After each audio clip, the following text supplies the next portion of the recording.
When I was young, I had a poster of the Earthrise picture, the famous picture that was taken on Apollo 8. And the fact that it was a human behind the lens that made that picture so profound and changed how we all thought of our own home was so amazing to me.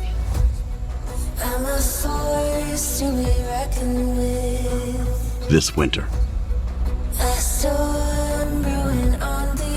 4 astronauts will journey further from the Earth than any human in 50 years, to a destination every one of us can see in the night sky.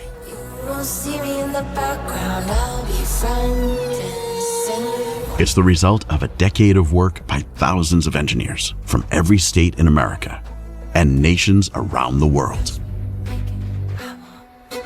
And like Apollo 8 before it, Artemis II will pave the way for our next step. You know, pushing ourselves to explore is just core to who we are. That's a part of being a human. That's our nature. We go out there and we explore to learn about where we are, why we are, understanding the big questions about our place in the universe. The exploration we're doing is the first few steps on the path of getting humans to Mars.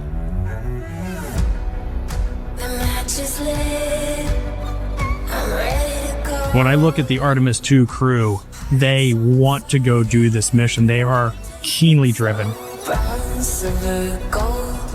I'm coming for you all. Underestimate me, no. I am flight control. The Artemis campaign and missions have set such an ambitious goal for humanity. Not just one nation is inspired and moved by this, but nations from around the globe are coming together. Artemis II is a huge mission, but I hope we will look back and realize that this was one tiny step in humans on Mars and a sustained presence on our moon. This winter, after 50 years, we return to the moon. Artemis II, launching in winter 2026.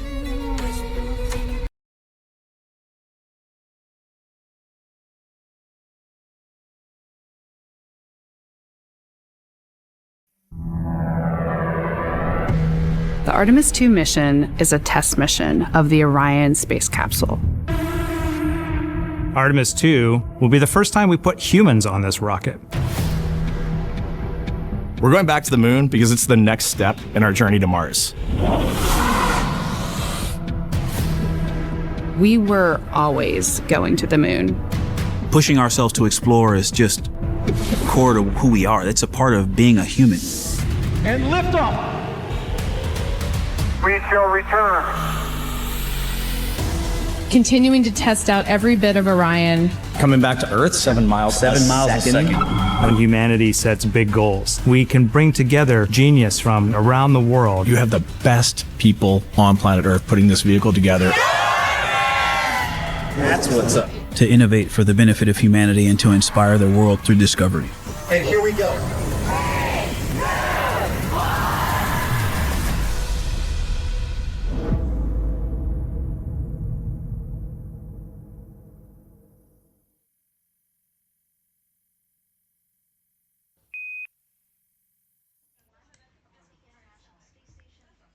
Dzień dobry wieczór. Tutaj widzę, NASA wysyła, tak, wiemy, że wysyła, ale my sobie obejrzymy tu. They actually set a milestone for station science by completing a record 82 research hours in a single week. He also served as chief of NASA's astronaut office from December 2020 to December 2022.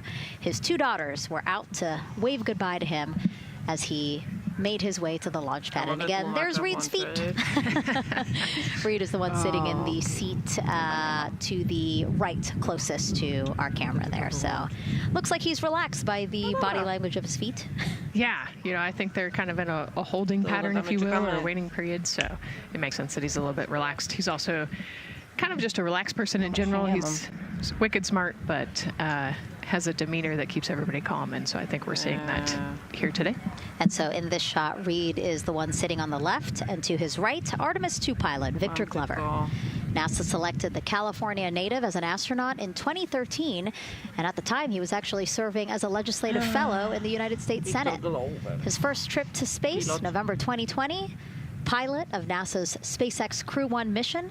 That was the first operational mission of NASA's Commercial Crew program, which resumed launching American rockets from American soil to the International Space Station since the end of the shuttle program.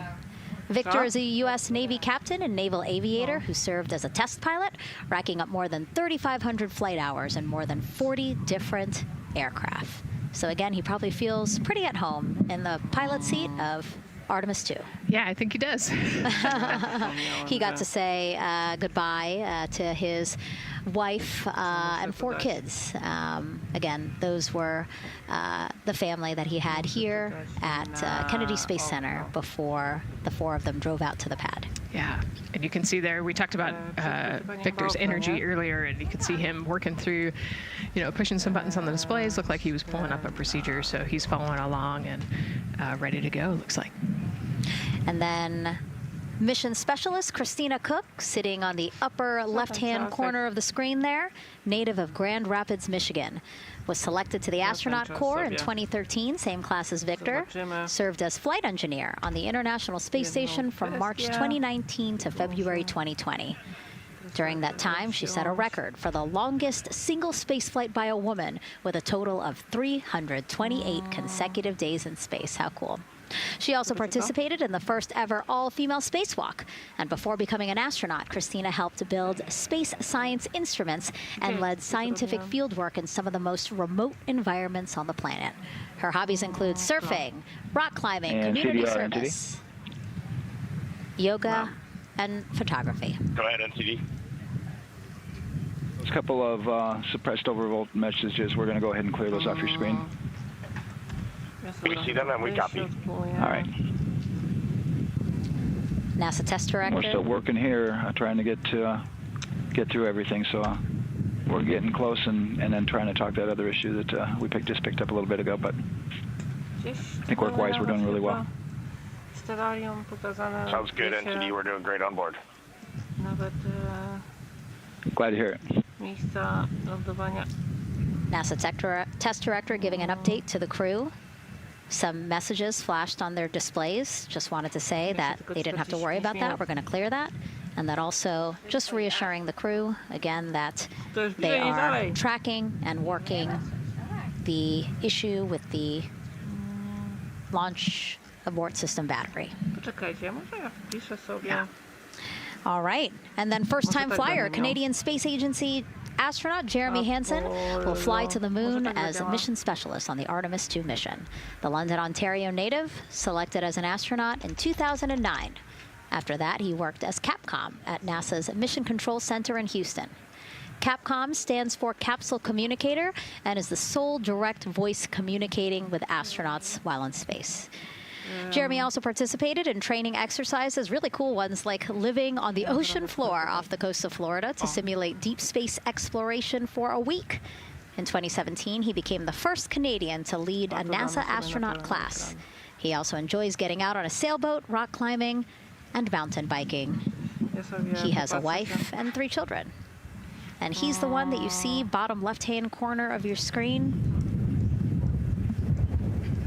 I know, I'm trying to see what he's doing there. Christina's looking too. And so there is your Artemis II crew inside the Orion spacecraft. And this is actually the 7th time NASA astronauts will launch on a new NASA spacecraft designed for crew. And if you're wondering about the first 6 crewed test flights, here they are.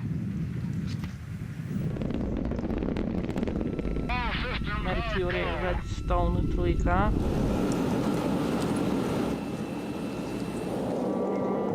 Gemini 3, Gus Grissom, John Young, March 23, 1965. Chyba, że to było na wersji... Apollo 7, Wally Schirra, Don Isley, Walt Cunningham, October 11th, 1968. Space Transportation System, or STS-1, John Young, Robert Crippen, April 12th, 1981. Then NASA's SpaceX Demo 2, Doug Hurley, Bob Behnken, May 30th, 2020, followed by NASA's Boeing crew flight tests. Butch Wilmore, Sonny Williams, June 5th, 2024. And now, Artemis II with Reed, Victor, Christina, and Jeremy. It is really surprising, honestly, to hear that through all these decades, through all these launches we've had, this is only our 7th new vehicle that we're testing for crew. Yeah, you know, we have so many different missions that we think about and we talk about, but really 7 vehicles that we've tested and that we're flying. You know, I like to think of spaceflight really as a permanent test, right? We have, you know, hundreds of missions or so. You know, an airplane that gets tested and then flown has thousands of data points. And so really spaceflight is always going to be in the test field. And I think it's important to remember that, especially as we put humans on rockets that we never have before, or for the 7th time we start a new vehicle and a new mission. Just getting word now that White Room closeouts are complete. And so the closeout crew is preparing to leave the pad. It's exciting stuff. We are making good time, and the closeout crew is doing really well. 41 minutes, 43 seconds and counting until the opening of our window. And Artemis II is a 10-day mission that will send the 4-person crew on a journey around the moon and back to Earth. It will be a critical step towards future lunar and Mars missions.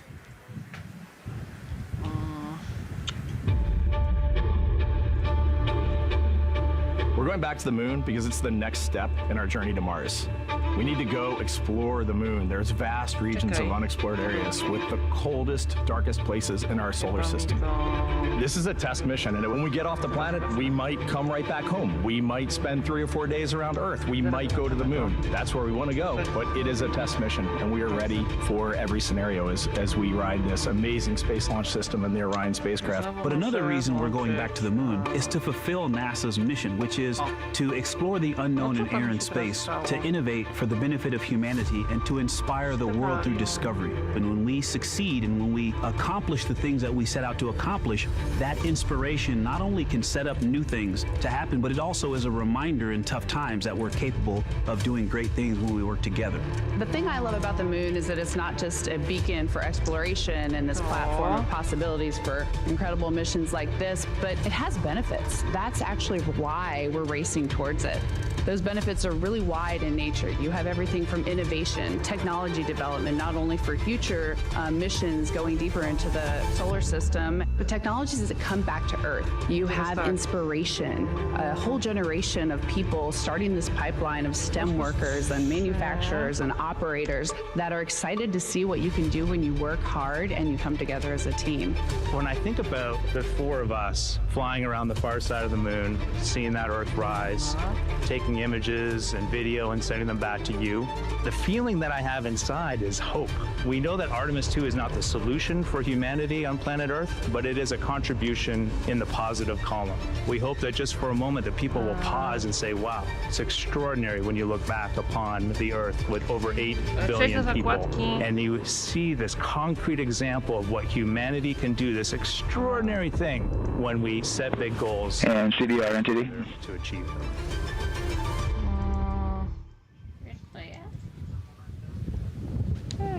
And so Mission Control Houston will control the flight of Orion after a liftoff here at Kennedy Space Center. Here's Gary Jordan, who's embedded with that team. Gary, you might have to pause because we did just hear a call out to the commander in Orion. Will do, Megan. Filter Apollo. I think that was Commander Reed Wiseman responding to prepare for some of the next steps. We are now holding at the T-minus 10-minute hold. Expected a 30-minute hold. So we are well on the countdown. We are well on the timeline to meet this L-minus time and launch towards the beginning of the window, but continuing to track progress along the way. Again, I'm here with the Artemis II flight control teams in Mission Control Houston. The team in the room behind me has been monitoring the countdown and verifying their own mission-specific launch criteria of the Space Launch System, the Orion spacecraft integrity, and its crew.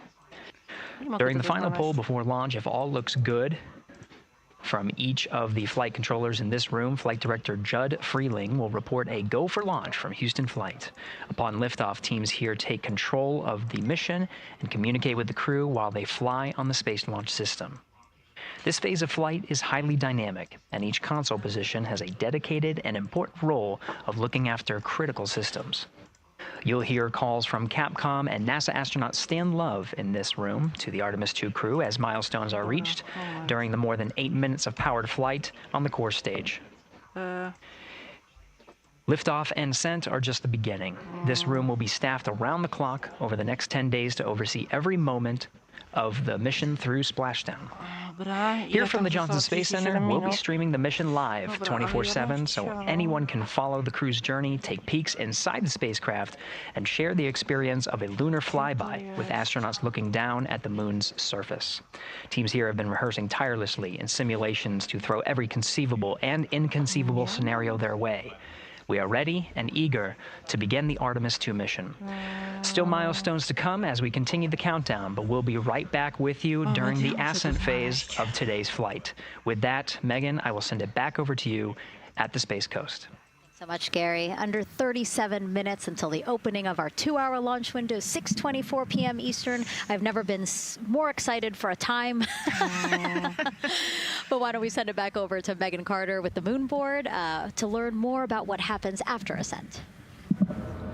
Absolutely. I am definitely also getting excited. Things feel like they're starting to pick up a little pace here.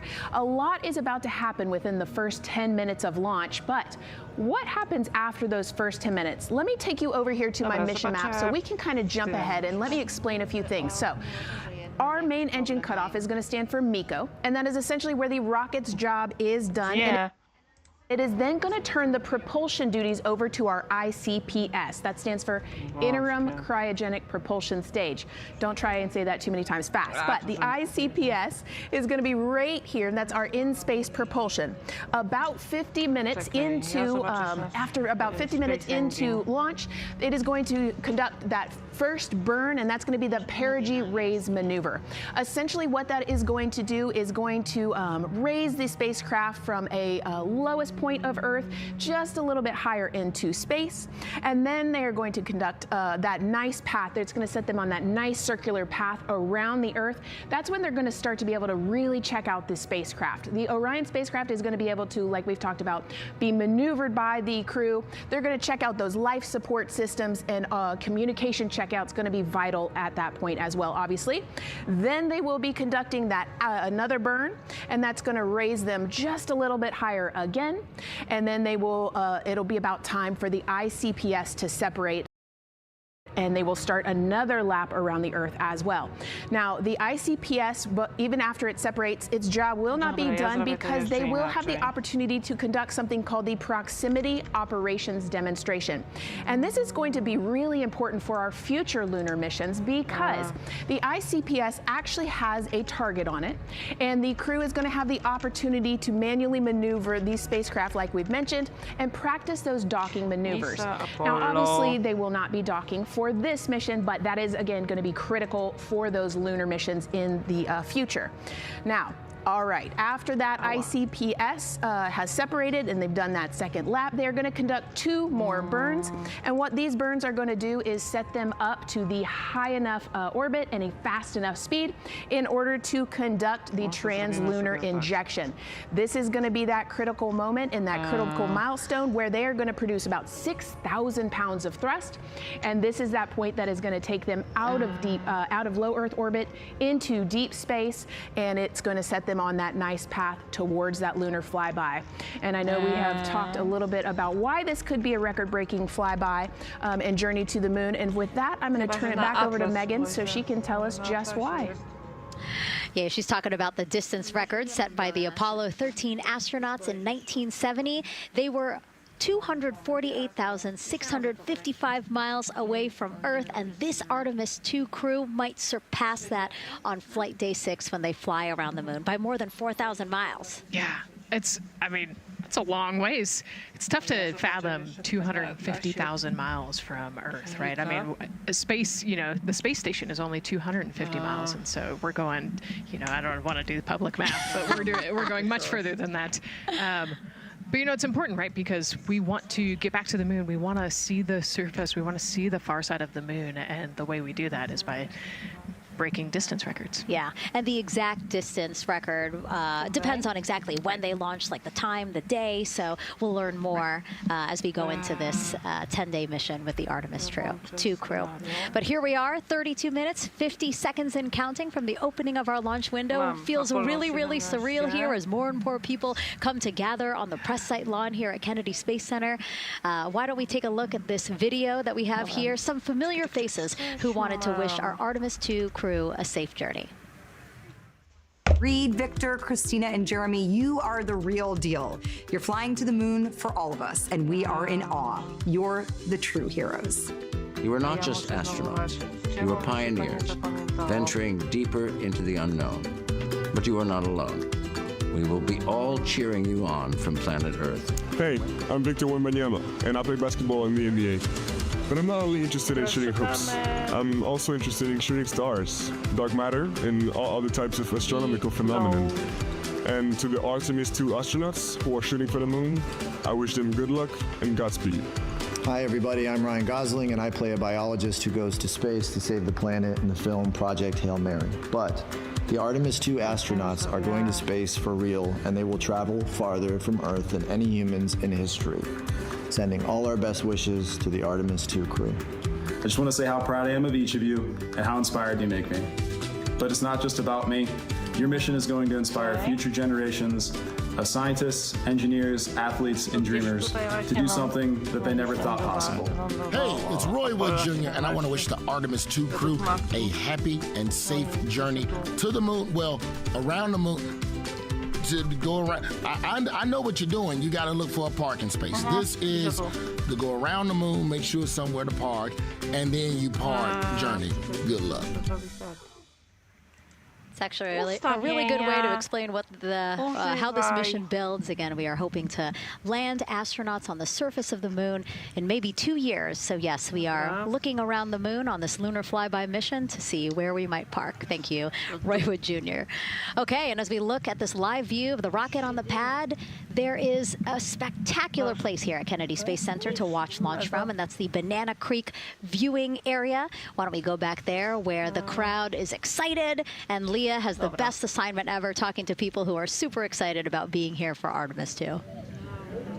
Oh my gosh, Megan, you talk about the excitement being palpable. I'm telling you, everybody here on pins and needles as we get just about half an hour away from launch. I've been walking around talking to people, and I'm just struck again and again by how many people are here from across the agency. I want to introduce you to just a small portion of the people across NASA who have been supporting this mission.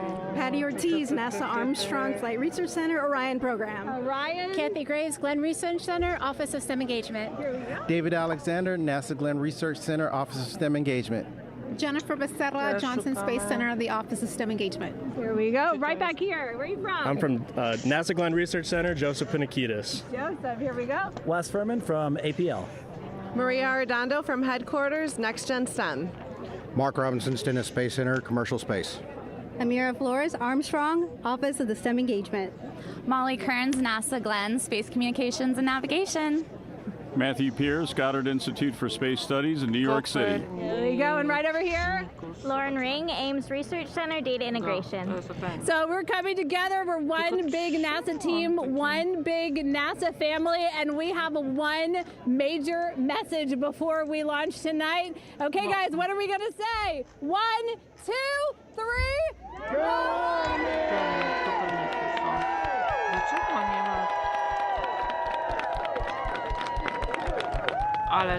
Oh my gosh. Oh my gosh, that made me so emotional. That was so inspiring to see. I mean, wow. Yeah, that was great. I mean, just to hear everybody say their position, what they're doing to support this mission is amazing. And I'm sure this was something that really rang true and resonated with NASA's Administrator Jared Isaacman, again, to see the workforce come together to do the work and then to be here for launch. So why don't we actually go over to him now with our Jasmine Hopkins at one of our other viewing locations. All right, Megan, thank you so much. The energy here on the balcony is honestly becoming electric as we get so close to launch, and now we are thrilled to welcome NASA Administrator Jared Isaacman. Jared, we're really entering a golden age of exploration. How will Artemis II set the pace for the coming years? Well, I mean, Artemis II is the opening act, right? This is the test mission. This is getting very comfortable with the SLS rocket, the Orion spacecraft. No humans have ever flown on this before, right? And we're going to put it through its paces. We'll go into Earth orbit for a little bit, make sure Orion's doing okay, and then we are sending them, right? We're going to send them farther into space than any humans might have gone before, 250,000 miles away, and it's going to set up for the subsequent missions. That's why we're going into the golden age of science and discovery right now, because you're going to see a moon rocket launch in 2027 when we do our testing with the lander. We're going to go for the landing on Artemis IV in 2028, and in parallel, we're going to build the moon base, right? And that is going to be filled with science discovery and tech demonstrations that's going to support the enduring presence we're trying to create on the surface. Absolutely. So honestly, history-making years ahead of us, you know, with Artemis 3 and 4. But first is Artemis 2. What will be our single greatest takeaway from this mission? Well, I'll tell you, I mean, after ignition, to me, the moment that I'm going to be most excited for is splashdown. There's no question about that. Good shoots coming down off the West Coast. But look, I think the takeaway from this is gaining extreme comfort in the Orion spacecraft, right? I mean, this is very different than what we've done for more than a half century, right? I mean, the velocities that spacecraft is going to re-enter at, it's going to be new territory for us. We want to get our arms around that completely. So I would say the performance of SLS plus Orion is everything on this one. We want to make sure we do it in as a safe way as we possibly can, understanding what we are undertaking right here, bring our crew back, learn as much we can from the vehicle, set up for Artemis 3 in 2027. Right, and Administrator, we've actually had a pretty young audience today here, some kids running around the balcony. How do you hope Artemis 2 inspires that next generation? You know, I talk about this all the time. Like, you know, one of our overarching KPIs that we should always be tracking is the number of people living and working in space. Well, you know what's another strong number 2 on that one? It's the number of kids that are dressing up as astronauts for Halloween, so that they grow up, that they're inspired to want to join in this grand endeavor, whether they come work with us here at NASA or they join in industry, but they're helping humankind venture out farther, pursue all the secrets of the universe. Yeah, I think we'll see a lot of kids dressed as astronauts this year. And finally, Jared, you've really made it a personal mission to get to know the people behind the work at NASA. Do you have any final thoughts, any final words before today's history-making launch?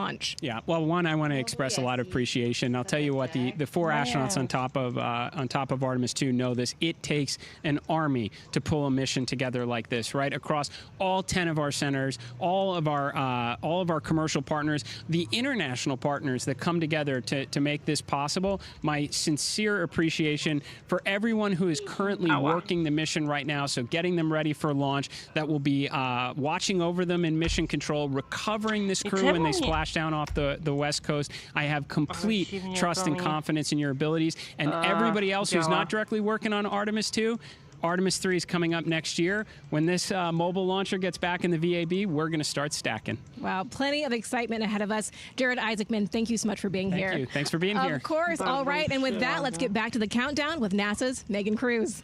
Under 25 minutes and counting from the opening of our 2-hour launch window, and take a look at all these people behind us.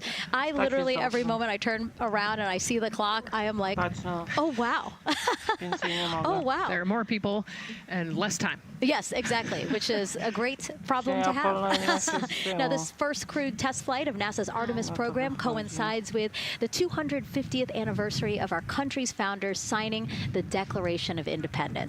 Exploration is a part of America's DNA, and it continues now with our return to the moon. 250 years ago, 13 colonies laid the foundation for the greatest and most enduring democracy in the history of the world. One driven by courage, faith, and freedom. From that moment, we became a nation defined not by where we stood, but by how far we were willing to go. We conquered vast frontiers, invented tools that shaped a modern world. We found light in the dark, and we rose from the earth. Faster, higher, farther. We pushed beyond the sky and into the unknown. We carried our courage into the cosmos, and we planted the American flag on the moon, the defining achievement of American superiority in space. Today, our curiosity stretches farther than ever. American robots search ancient rivers on Mars. New telescopes unfold to glimpse the first stars. And a new generation prepares to return to the moon, this time to stay. For 250 years, America has carried the light of humanity forward. But American exceptionalism isn't inherited, it's earned. Our greatness comes not only from what we've done, but what we're still determined to discover. Because in every era, across every horizon, America is at its best when it's reaching for something greater. America celebrates 250 years, and we are leading the world into the future. 22 minutes, 15 seconds and counting from Artemis II, NASA's boldest test flight in a generation. The crew has said this often, that they hope it inspires children around the world. And recently, a group of kids here at Kennedy Space Center got a surprise of a lifetime while watching that rocket roll to the launch pad. Szkoda, że nie można sobie w 3D obejrzeć go. So tell me what color it is. And who's going to be on that rocket? We're going to be on that rocket. I could make it a little bit longer. Did you see it? Okay, so everybody's looking at the rocket because it is kind of cool and impressive. One of the coolest things happening over there right now, though, is it's on top of a giant tractor. Doesn't all food come in like tubes? It's in these like little plastic bags. You have to like rehydrate it. Sushi. There's not much sushi in space. It's probably hard to keep that back. Sushi mashed together. My favorite part was this one little girl, she had a question. She had patiently held her hand for a long time, and Christina turns to her and says, okay, what's your question? She just goes, I forgot. It was like, that's a perfect little kid moment. I just love it. Wait, are you my mother's cats too, astronauts? What? Say that again? Never mind. It's a little hard to say. Go Artemis! These two? Yeah. Put it on your hand. Yeah. There you go. I like your dabbing astronaut back there. It's just so fun to see the enthusiasm, the energy, and a little bit of chaos. 3, 2, 1. Wasn't that so cute? I love kids and their excitement and, you know, even just being real. Like, I don't remember what I was know, he ask. goes, but I'm glad you're here. Now here we are, Space Center Houston. The crowd has exponentially grown throughout the day. We started showing you live shots from in there probably an hour ago, and now take a look at all the people there getting ready to witness history together. It's something really special to be able to witness something like this together. Yeah, you know, we've heard from celebrities and officials and kids, and, you know, it's amazing. People from all around the world came here today to Florida to watch, so it's something, it's hard to put into words just how much support for this mission we're seeing today. And great news too, remember the team was tracking an issue with the launch abort system battery. They appear to have cleared that issue, so we are go for launch. Yes, it's exciting.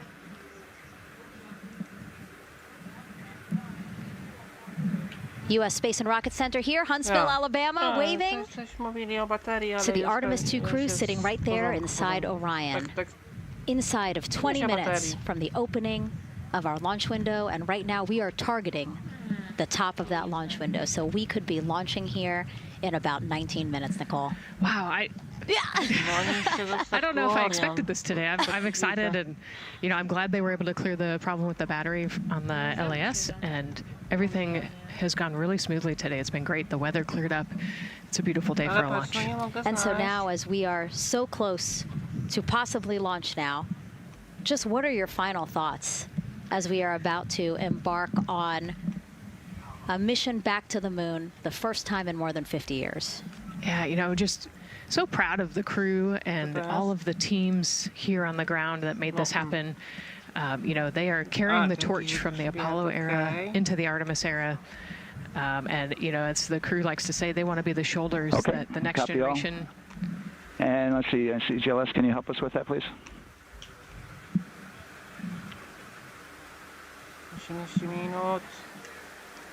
They want to be the crew wants to be the shoulders that the next generation can climb on. 001. You know, I think it's in their patch. We're going for all. It's in the name of their capsule, integrity, representing humility and the professionalism of everyone that got them there today. So proud of them. We love them. We're excited for them. And we cannot wait to see what they see. Just leveraging everything we've learned so far as an agency, taking us from Apollo now to the launch pad here, 39B, with Orion and SLS poised to again fly us into the history books. And before we leave you now here at the host desk to get back into operations, we just wanted to answer one question for you guys. We asked you earlier on today, what are you most excited for? And we asked you to go vote on Instagram and Twitch. Instagram, you guys said launch.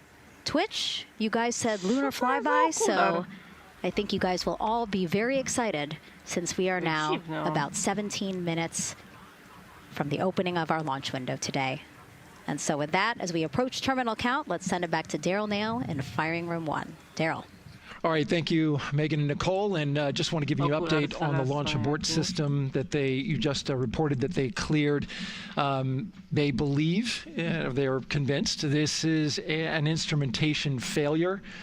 So there are 2 batteries on the LAS. The LAS, of course, and with the help of my 2-year-old son's model rocket, Daniel said I could use this, so it's okay. The LAS is right here. It's the tower above Orion. Orion capsule's inside of here. It's used to pull Orion off the rocket in case the rocket something's going on with the rocket, either on the pad or in flight. 2 batteries are bad. Well, I'm sorry, one of the 2 batteries reported an out-of-family temperature, and it was very much out of family. And so they checked their data going back into the vehicle assembly building where they recharged the batteries and worked on them. And they have good, solid data, they reported, that tells them that this is an instrumentation failure, that there's something wrong with the sensor. And so they took it before the mission management team, which has to accept the risk, any changes to launch commit criteria, which this would be one, and they all fully accepted it. So now we are clear. Kurde, przełączyło mi się. Teraz, no. For liftoff. There's a 2-hour window. We haven't quite set the T0 yet, but this is a list of the cutouts. There are 150 cutouts that are included for this 2-hour launch window, and that's important. They're in very small print. That's important because there's basically 16 minutes inside this window that they cannot launch, and these are because of small things flying in orbit. There's a lot more things in orbit than there were back in Artemis I when we had 35 to 40 cutouts. For that reason, because of these 156 cutouts, they're going to be managing the launch window as we go forward. So they may have to wait out one of these cutouts. They range in time between 2 seconds to 23 seconds, but you'll hear the NASA test director talk through that. We're getting ready to merge that loop from NASA test director Jeff Spaulding.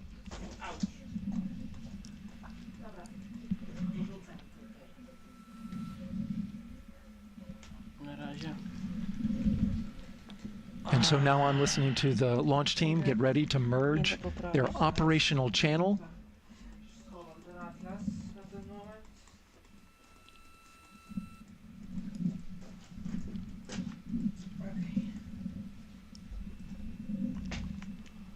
We're now entering one of the most consequential phases of launch day, and that's terminal count, the final 10 minutes. And OTC, NTD on 212 for comm check. Good, comm. Help me. I hear the same. STC? GTC? GTC is on 212. All right, copy that. NASA Test Director Jeff Spaulding confirming communications with his team. Dobra, coś tam komunikują się. Komunikują się teraz z drużyną. There will be 2 polls that we'll hear.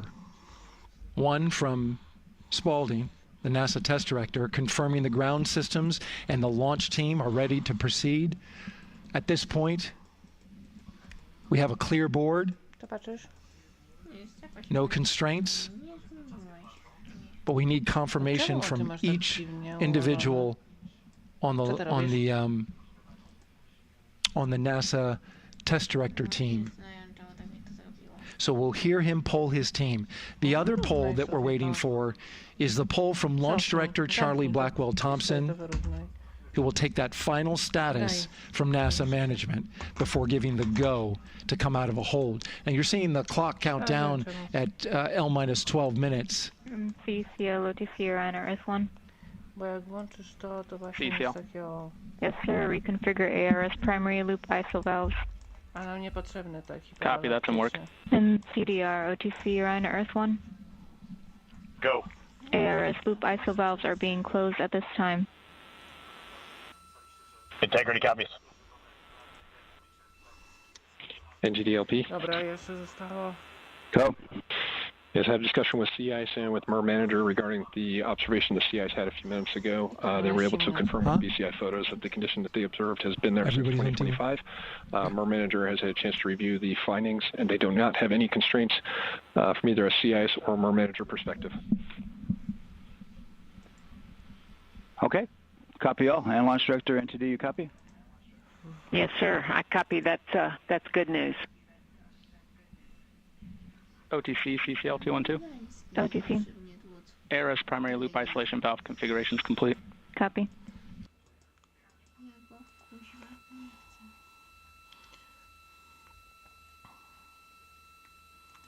And CGLS NTD, cancel pending, please. GLS copies, and that's complete.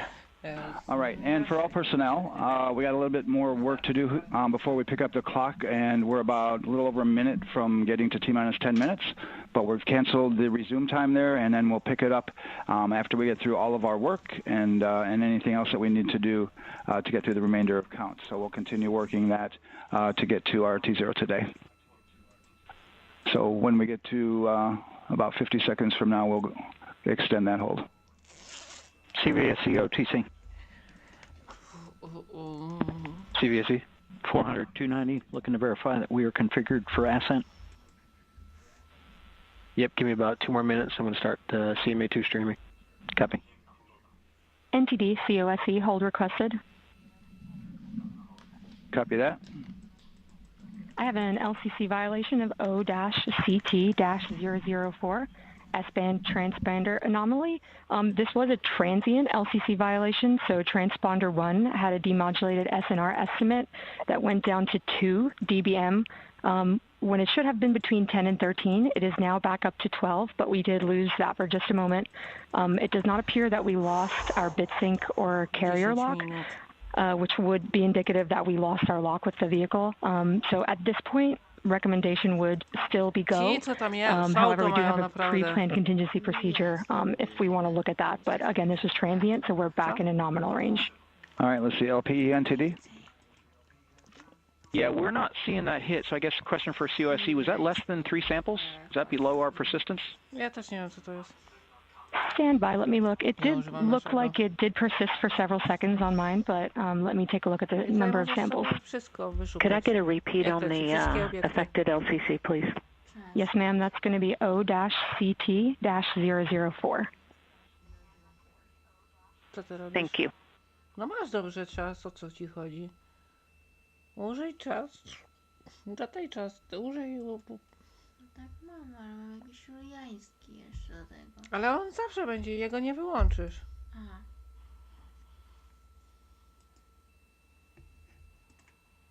Co im się ścięło?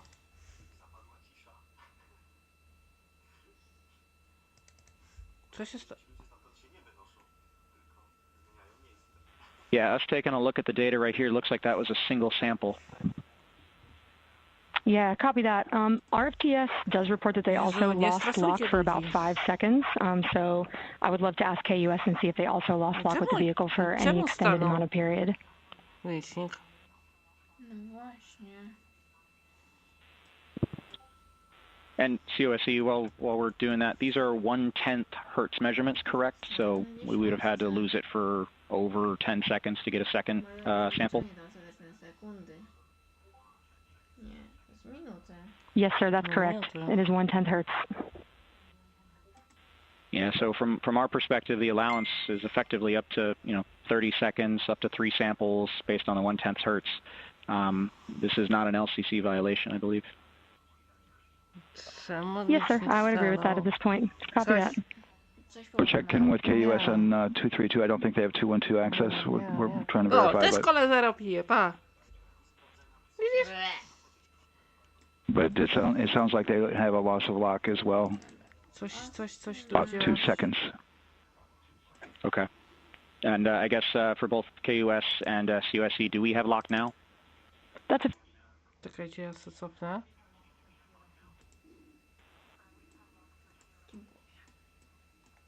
Yeah, so from the integration console perspective, we did have a temporary loss there within the allowable, and per the requirement, let's go.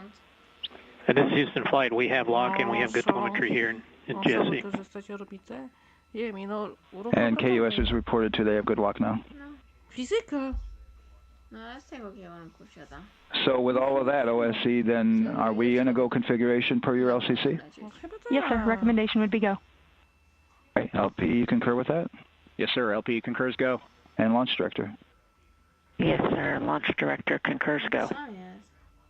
All right, and I'm going to go ahead and just verify everybody has everything else complete, launch director, and if we do, we'll be ready to pick up the poll at that time, unless there's something else that you're aware of.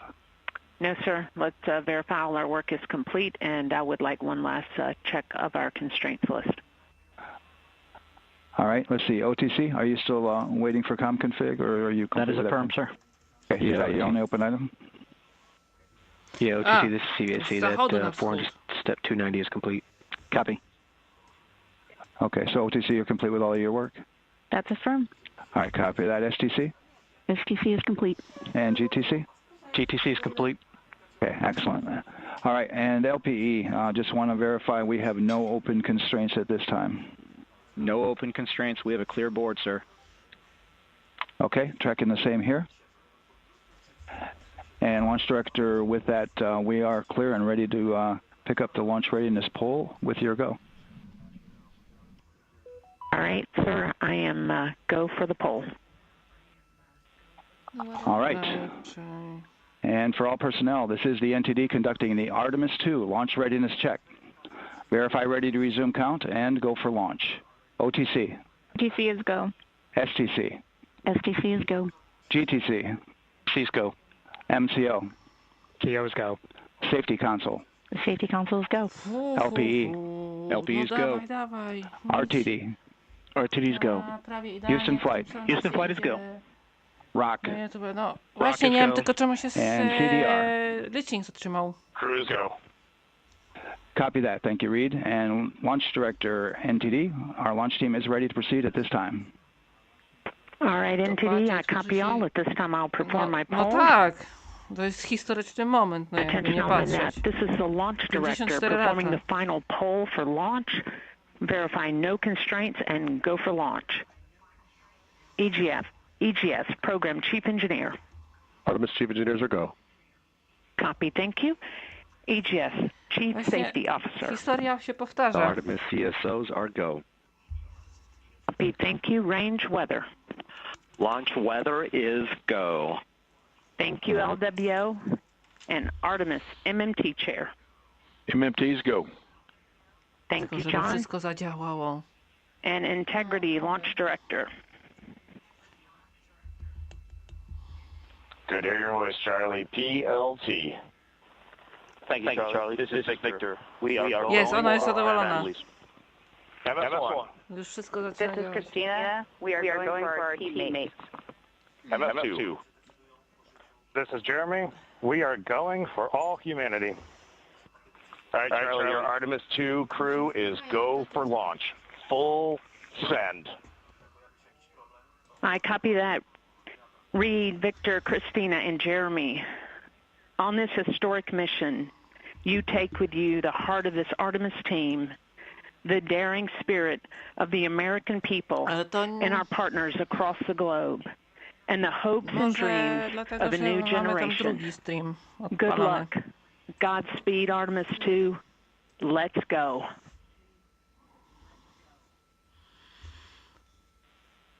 And NTD Launch Director. Go ahead, Launch Director. Yes, sir. You have a go to proceed with countdown. Copy that. I'll put it in work. CDR, NTD. Go. Your risers and initiate short purge per your EPROC 10.1.1, steps 8 and 9. 10.1.1, 8 and 9 going to work. Copy. CVSE NTD, start and verify recordings of our Orion cameras. Copy. Okay. Well, there you heard it. RSR NTD. RSR. They're getting ready to start terminal count. arm rotation enable at this time, please. It's currently at T-minus 10 minutes. Once we wrap up this last bit of work, SNA arm rotation enable complete. we're going to start that clock. Copy that. Thank you. Integrity crew, close and lock visors. Jak już mają komunikację, to jest dobrze. No, póki komunikacja nie siądzie, to jest nic. Niech teraz się nic nie spieprzy.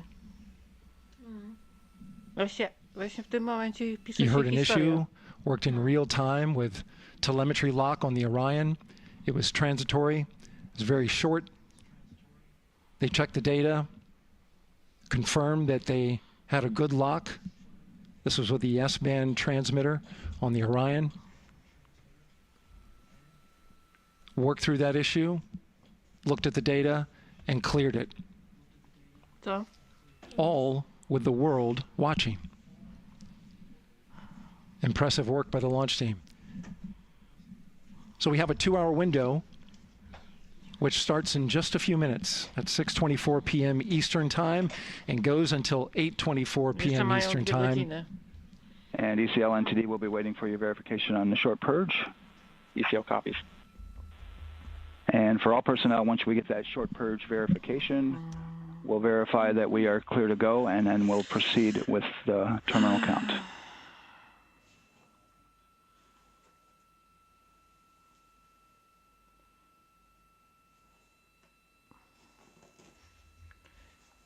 Okej.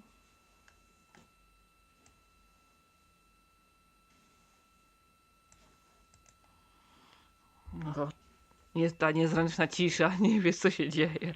ECL time estimate? About a minute. Copy. To jest najgorsze, że jak gadają, jest nagle cisza, nie?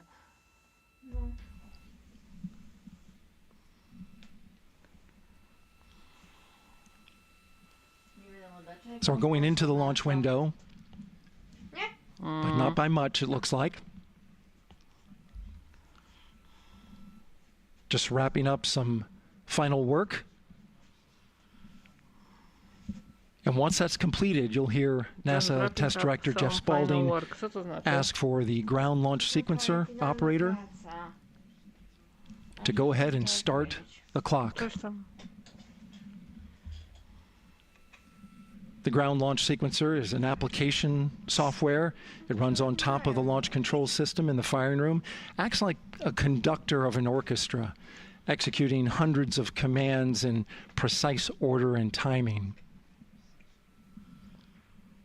It's all autonomous. NTD CCL 212, short purge initiations verified. All right, copy that, and we're verifying our constraints.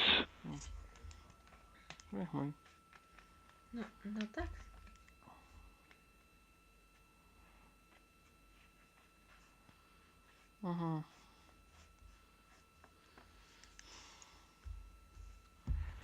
All right, and we're clear from cutouts.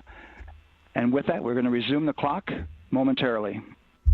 And CGLS, you can resume the clock on your mark. GLS copies. 3, 2, 1, mark. GLS mainline has been initiated. T-minus 10 minutes and counting. Jest. Idzie czas. And that begins terminal count. Our new T0 is 6:35 p.m. Eastern Time. 6:35 p.m. Eastern Time. We are now counting down to liftoff of Artemis II.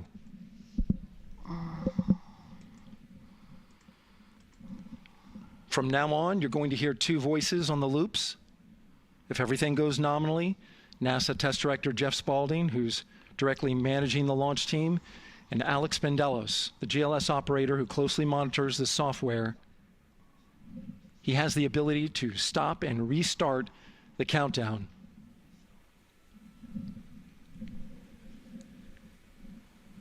A lot of people ask about whether there's a launch button. There certainly is not. Flight and rock. Our new T0 is 22:35:12. Houston flight copies. 22:35:12. Affirm. There you heard confirmation of the exact T0, 6:35 and 12 seconds p.m. Eastern Time. Again, our T0 is 6:35 and 12 seconds p.m. Eastern Time. But as I was saying, there's no launch button. This is autonomous. But there is a button that keeps you from launching, and that button allows the GLS operator to pause the countdown outside of terminal count and during terminal count and submit a hold to the next holding point. So the clock won't stop right away. If there's an issue, we'll go to the next stable holding point. This is how GLS configures the rocket and ground systems to a stable point where they can stop the countdown if that's needed. But right now, we are counting down. Our next big milestone, looking to retract the crew access arm. 8 minut. GLS is go for crew access arm retract. And there you see the crew access arm moving away. Już się szykują do startu. That's the path that the astronauts took to ingress into the rocket.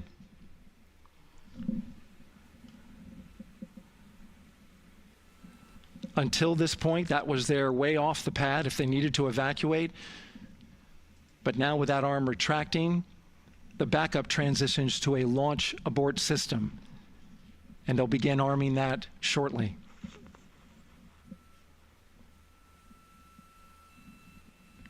Of course, the launch abort system, great shot there of the crew access arm retracting away.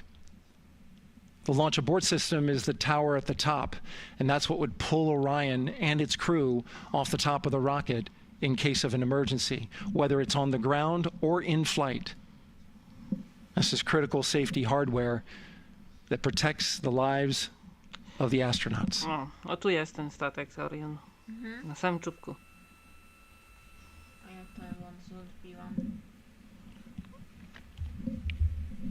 Starting at T-minus 6 minutes, the GLS will start bringing that and other high-energy systems online, starting with core stage pressurization.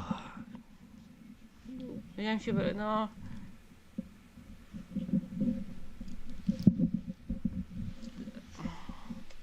Może nie na Marsie tato człowieka, ale na orbicie też bym chętnie zobaczył. Siema Kenix.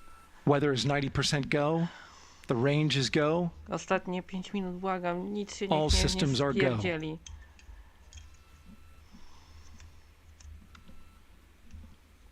GLS is go for core stage tank pressurization. Tato, za rok będą lądować na That means the Księżycu. replenish valve for the liquid hydrogen tank has now closed, and that tank is beginning to pressurize to flight levels because that hydrogen is naturally boiling inside the tank.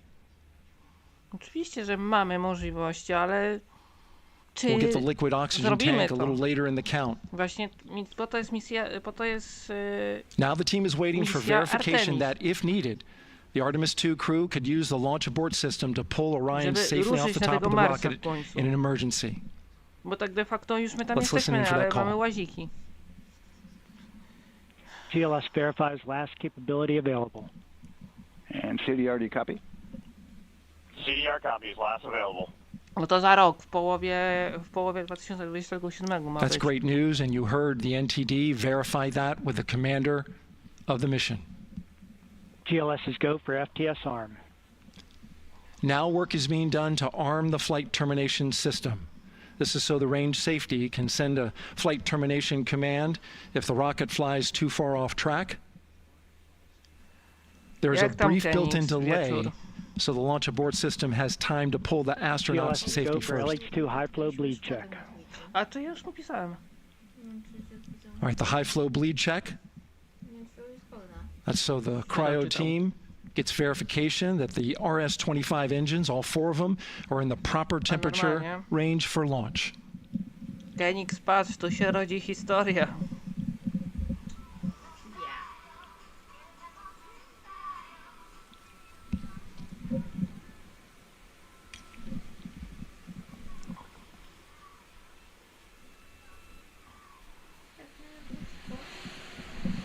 Proszę, nic się nie stało. GLS is go for core stage APU start. Core stage APUs start. Those are auxiliary power units, high-speed turbines which provide pressure to hydraulic pumps that steer the RS-25 engines. We're going to see a gimbal test a little later at T-minus 2 minutes and 30 seconds. This is what allows that to happen.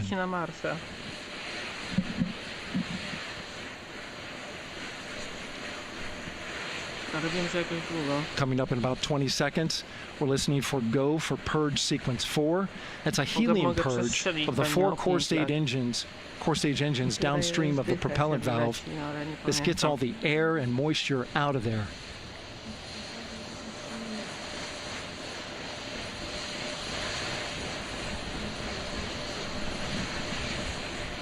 GLS is go for purge sequence 4. Moving through the milestones. All is looking good.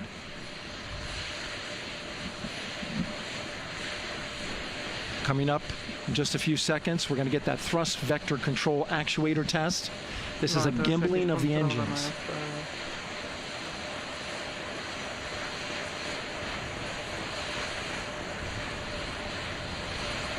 There are the 4 RS-25s, 3 of them Shuttle Heritage, 1 of them built from shuttle parts.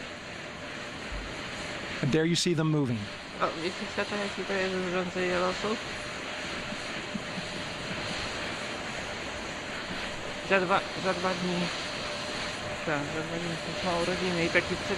Now we're going to start moving the power from both the upper stage and the lower stage of the rocket to internal, taking ground power away and now going to battery power.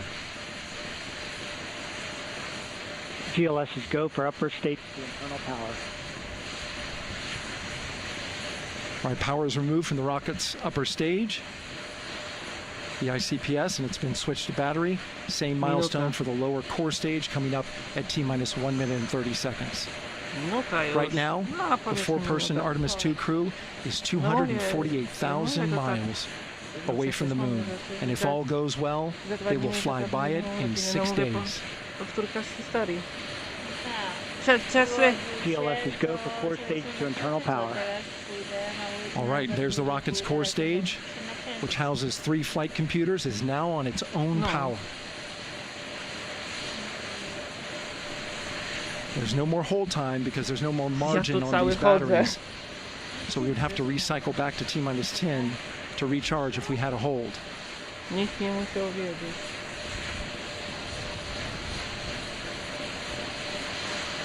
1 minute. Right now, the rocket does not know what the T0 is, but coming up at T-minus 33 seconds, control shifts from the ground launch sequencer to the rocket's onboard autonomous launch sequencer, or ALS. The rocket will count itself down, but honor any holds that could come from the ground. Now, shortly after liftoff, Houston will take control of the rocket, and my colleague Gary Jordan will take over commentary. GLS go for ALS. Great call out. The rocket is on its own. 4 brave explorers ready to ride the most powerful rocket NASA has ever launched. Sound suppression water is flowing. 15. And here we go. 10, 9, 8, 7. RS-25 engines lit. Mamy to. Four, Lecą. 3, 2, 1. Booster ignition. And liftoff. The crew of Artemis II now bound for the moon. Humanity's next great voyage begins. Ale mi serce bije. Good roll pitch. Roger, Muszę roll zobaczyć, pitch. gdzie go widać. Houston now controlling the flight of Integrity on the Artemis II mission around the moon. Integrity, AMT high. AMT high. On time, passing 30 seconds into the flights. Integrity passes the alternate MECO. Target milestone. Mission Control Houston seeing good performance on the 4 main engines. Space Launch System core stage. Integrity, 3 miles in altitude. Traveling more than 1,200 miles per hour.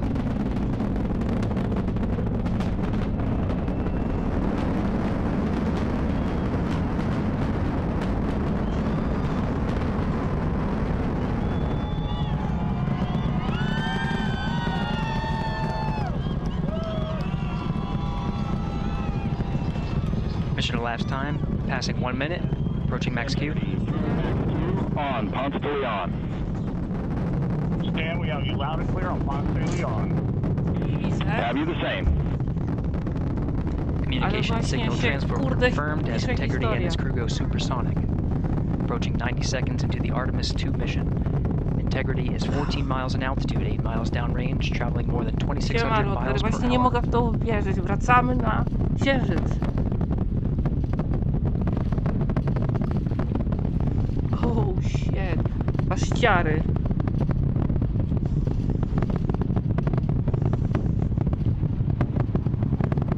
One minute 50 seconds of mission elapsed time, standing by for main engine throttle down to 85%, ahead of solid rocket booster separation, expected at the 2-minute 9-second mark. We see throttle down. Szkoda, że my nie widzimy z Polski jak leci. Confirmed separation. Orion. Main engines throttling up. Dobra, Guidance puściły confirmed. baterię. Teraz tylko wylećcie poza atmosferę i jesteśmy w domu. Integrity, guidance converged, performance nominal, upper stage RCS ready. Holy moly. Copy all, Stan. Integrity, SM priming complete. SM priming complete. A wszyscy mówili, że to żart. 2 minutes 45 seconds of mission elapsed time into the Artemis II mission. Thrusters on Integrity and upper stage confirmed in a ready state ahead of service module fairing separation. Ło. Poszła. 3 minutes into the flight. Integrity 49 miles in altitude, 78 miles downrange, now passing 5,000 miles per hour. Zobacz już gdzie są.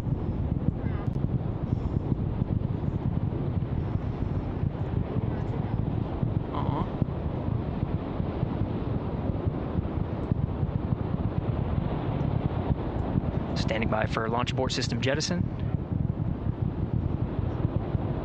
Houston Integrity, good last jettison, great view. Copy jettison, Team Eco 8+02. Whoa. We see the same on board, Stan. And Houston has you loud and clear on Tidris at the Carmen line.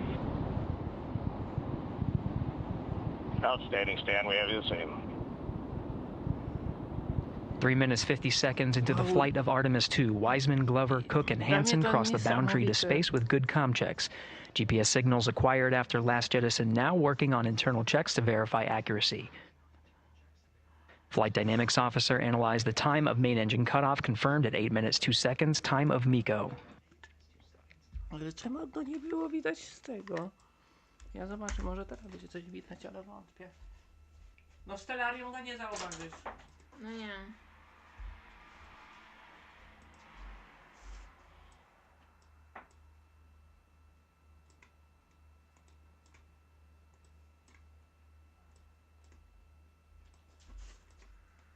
Ja nie widzę. Integrity, GPS processing. Z perspektywy po prostu go nie widać. Outstanding, Stan. We see the same, and we have a beautiful moonrise. We're headed right at it.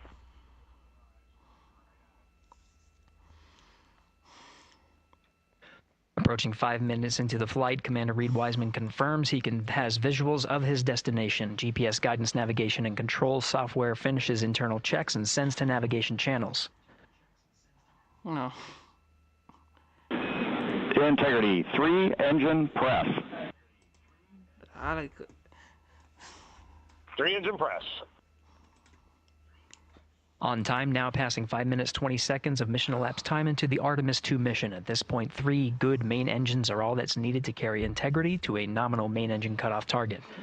Though at this time, we're seeing 4 good engines here in Mission Control Houston.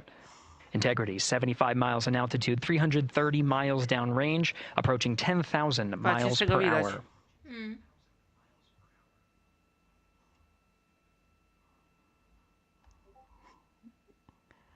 Yeah. Whoa. Integrity, looking good at 6 minutes. Ale zobacz jaką prędkość ma, nie? Same on board, Stan.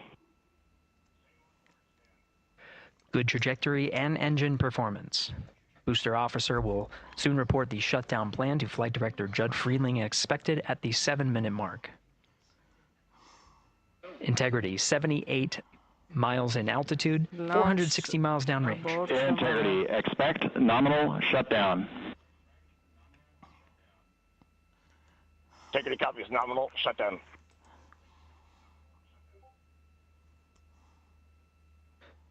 Six minutes 40 seconds of mission elapsed time. Shutdown plan is as expected.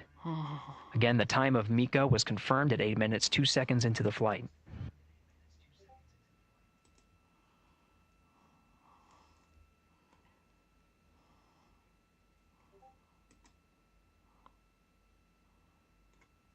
Seven minutes of mission elapsed time.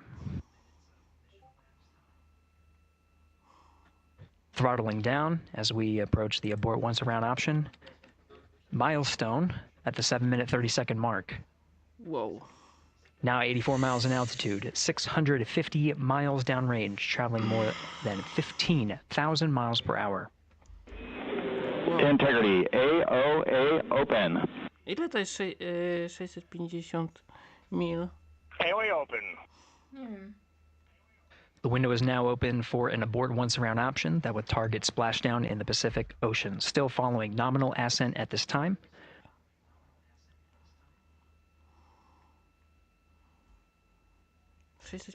mil, to jest więcej niż kurde najszybszy samochód. About 10 seconds remaining until the main engine cutoff of the Space Launch System core stage. Standing by for confirmation of MECO and core stage separation.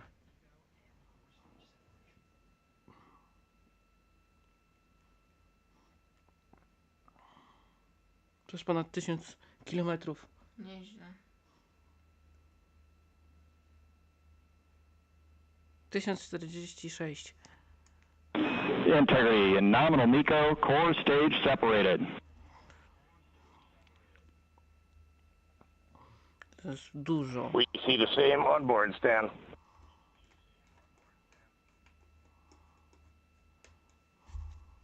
To mi tak przycina, czy oni mają taki problem? 8 minutes 40 seconds into the flight, we have a nominal main engine cutoff heading in the right trajectory on the way to swing around the moon.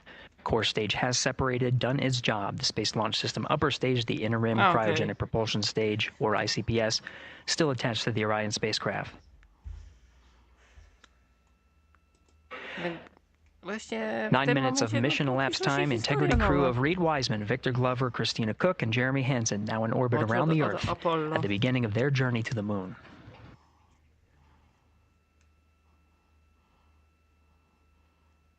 Jeszcze niech zobaczę na orbicie. Integrity Houston, looking ahead to PRM numbers so far for the pad. Mogę pójść zamawiać. Wiadomo co. Copy that, Stan. Numbers for the pad. Już ciul z tym Alpha Centauri. Capcom Stan Loves now reminding the crew that the perigee raise maneuver time of ignition is as expected prior to booster ignition. That time being 49 minutes 50 seconds of mission elapsed time. Było małe opóźnienie, ale wystartowali w tym okienku.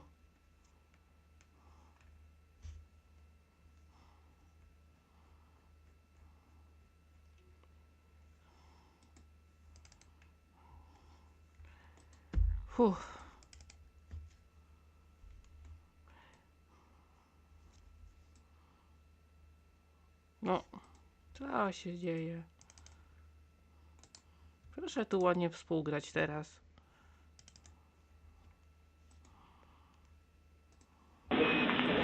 Integrity, good. Ned's deploy.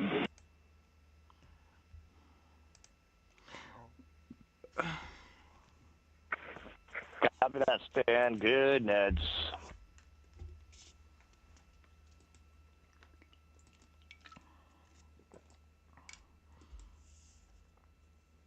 Dobrze. And Integrity Houston for PWD setup. Just a reminder, halfway open on the secondary. Bo można zrobić rajda, bo już dalej nie będziemy oglądać. Bo muszę się położyć. Ale sam start obejrzałem, więc jestem zadowolony. Passing 11 minutes of mission elapsed time. Here, overhearing the conversation between Capcom Stan Love and Commander Reed Wiseman, already passing some milestones. We have a good nozzle extension deployment system. That is confirmed. Complete. We also have the visors are confirmed up. Now past the dynamic phase of flight, that is ascent. The launch and entry suits that provided them an extra layer of protection. Now not as needed. They're going to raise those visors. And later in today's mission, they will begin to egress or get out of the suits to begin some of their initial tasks of activating some of the systems aboard in the Integrity spacecraft. It's passing 12 minutes of mission elapsed time. Again, the perigee raise maneuver that's targeted near 50 minutes of mission elapsed time, 49 minutes, 50 seconds. That's what the crew is going to be working towards. The Commander Reed Wiseman, pilot Victor Glover will focus